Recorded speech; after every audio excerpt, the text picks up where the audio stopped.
என்னடா? அம்மா police complaint கொடுக்கணும். அம்மா மேல போலீஸ் கம்ப்ளைண்டா? ஏன்டா? என்னோட சின்ன மீனோட தலையை வெட்டிட்டாங்க. வெட்டிட்டாங்களா? அது பாவம் தானே, செத்து போயிருந்தானே. செத்து போச்சா அது? செத்து போயிடுச்சு. இப்போ அது எங்க? அம்மா சமைச்சு எல்லாரும் சாப்பிட்டாங்க. நீங்க? நானும் சாப்பிட்டேன். நீங்களும் சாப்பிட்டீங்களா?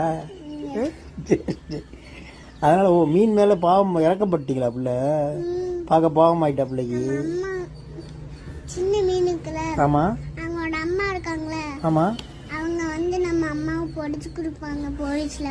ஐயோ, போலீஸ்ல பிடிச்சி கொடுத்துருவாங்களா அந்த சின்ன மீனோட அம்மா மீன் வந்து? என்ன பண்ணலாம்? சரி, வக்கீல் வச்சு ஏதோ இது பண்ணுவோம், ட்ரை பண்ணி அம்மா வெளியில் எடுத்துருவோம். சரி சரி.